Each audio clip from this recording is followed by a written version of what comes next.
Welcome back to my channel SG family. জয় Shrikrishna, Radhe Radhe. SG ফ্যামিলির পক্ষ থেকে সবাইকে স্বাগতম। সবাইকে জানাই গুড মর্নিং, শুভ সকাল। তার সাথে সবাইকে জানাই অনেক অনেক শুভেচ্ছা, অনেক অনেক অভিনন্দন। তো বন্ধুরা, সবাই কেমন আছো? আশা করি সবাই ভালো আছো। আমিও দেখো রোজকার মতো চলে এলাম তোমাদের কাছে আবারও একটি গল্প নিয়ে। আমার গল্প তোমাদের যদি ভালো লেগে থাকে, গল্পটি শেষ পর্যন্ত শোনার অনুরোধ রইল। আর লাইক, কমেন্ট, শেয়ার করতে ভুলো না। আমার এই গল্পগুলো ভালো লাগে, তাই আমি তোমাদের কাছে শেয়ার করি।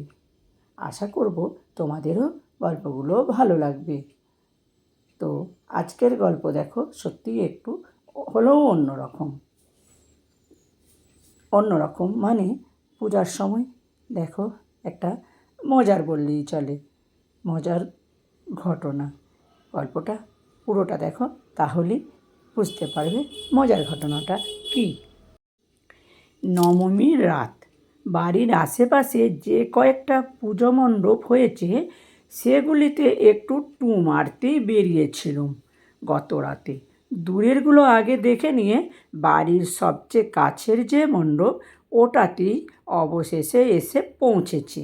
মায়ের মুখের দিকে যেন তাকাতে পারছিলাম না, কেমন যেন একটা বিষাদময়তা। নবমী মানেই তো পুজো শেষ। মাকে প্রণাম সেরে বেরিয়ে আসছি। কিছুটা এগিয়ে এসে দেখি রাস্তার ধারে বেশ কয়েকজনের ভিড়। একটা জটলা চলছে, সেই সঙ্গে একটা চিৎকার ভেসে আসছে। ভিড়ের মধ্যে কেউ একজন বলছে, বেঈমান, তোকে কিনা আমি বিশ্বাস করেছিলুম, ঢগবাজ একটা, তোর মুখোশ খুলে গেল তো। মনে মনে ভাবছি, কার মুখোশ কে খুলল রে ভাই? ব্যাপারটা একটু দেখতে হয় তাহলে। ভিড়ের মধ্যে গুঁতোগুঁতি করে ঠেলে ঢুকতে চেষ্টা করলুম। পাশ থেকে কে একজন বলল, ও বাপ রে বাপ, পায়ের উপর পা তুলে দিলেন তো। ভাবলাম অন্য কাউকে বলছে হয়তো। গুঁতোতেই জিজ্ঞেস করলুম, কে আবার কার পায়ের উপর পা তুলল? কে আবার? আপনাকেই তো বলছি, পায়ে দুটো চোখ লাগান, কানা সব। ভিড়ের মাঝে তখন কে আমাকে কানা বলল, কে আমাকে মানা বলল, এসব দেখলে চলবে না। আমাকে দেখতেই হবে কার মুখোশ কে খুলছে।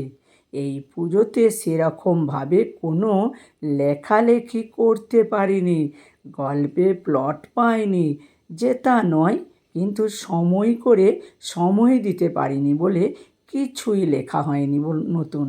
তাই এই বিষয়টা আর হাতছাড়া করলে চলবে না। বুঝতেই পারছিলুম একটা রসময় গল্প হবে। তো ভিড়েই ঢুকে উঁকি মেরে দেখলুম একটি ছেলে একটি মেয়ে মুখোমুখি। ছেলেটির চোখে মুখে আগুন ঝরছে যেন। ছেলেটির বয়স আর কত হবে, বড়জোর 23-24, মেয়েটি 19-20 কাছাকাছি। একটা লাল রঙের শাড়ি পরে ভাজা মাছটিও উল্টে খেতে না জানার মতো ভান করে সততার প্রতীক হয়ে দাঁড়িয়ে আছে। ছেলেটি চিৎকার করে বলছে, সত্যটা বলতে পারতিস? তুই আমাকে কি বললি? নবমীতেও বাড়িতে থাকবি, কারণ তোর বাবা তোকে ছাড়বে না। মেয়েটি মিনমিনে গলায় বলল, ঠিকই তো বলেছি, বাবা তো ছাড়বেই না, কিন্তু মিথ্যেবাদী। বাবা ছাড়বে না বলে নতুন বয়ফ্রেন্ডের সঙ্গে বেরিয়ে পড়লি? বাহ, কি সুন্দর। শাড়ি দিলাম আমি, আর আমার সাথে না বেরিয়ে তুই ওর সাথে? ভাবলি আমি কিছু বুঝতে পারবো না, তাই নিজের এলাকা ছেড়ে উলুবেড়িয়ার ঠাকুর দেখতে এসেছিস? পাক্কা মাথার বুদ্ধি, তাই না?